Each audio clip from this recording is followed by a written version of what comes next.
টাকা তোলার জন্য নিজের বোনের কবর খুঁড়েছেন এক ব্যক্তি। এরপর তার কঙ্কাল কাঁধে নিয়ে প্রখর রোদের মধ্যে হেঁটে গেছেন প্রায় ৩ কিলোমিটার পথ। উপস্থিত হন ব্যাংকের সামনে। উদ্দেশ্য মৃত বোনের ব্যাংক অ্যাকাউন্টে থাকা মাত্র ২০,০০০ রুপি তোলা।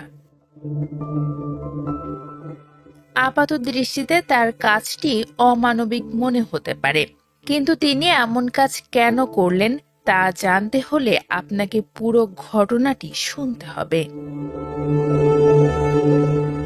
গত ২৭ এপ্রিল উড়িষ্যার কেওনঝর জেলায় এ ঘটনা ঘটে। জিতু মুন্ডা নামের ওই ব্যক্তির বোন মারা গেছেন গত ২৬ জানুয়ারি। তার স্বামী ও একমাত্র সন্তানও বেঁচে নেই। তাই জিতুই ছিলেন বোনের একমাত্র জীবিত উত্তরসূরি। বোনের রেখে যাওয়া অর্থ তোলার জন্য দিনের পর দিন ব্যাংকের দরজায় দরজায় ঘোরেন জিতু, কিন্তু ব্যাংক কর্মকর্তারা বারবার তাকে ফিরিয়ে দেন।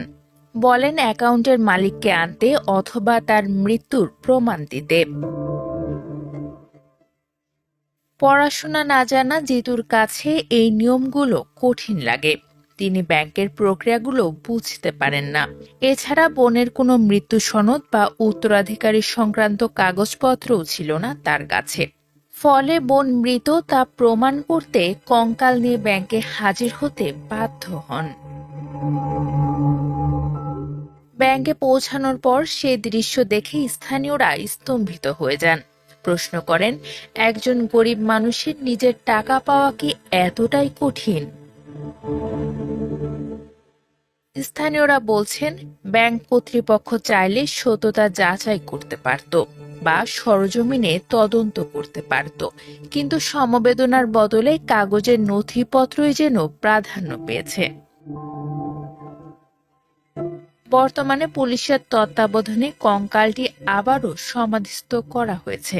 পুলিশ আশ্বাস দিয়েছে, টাকা উদ্ধারে তারা জিতুকে সাহায্য করবে।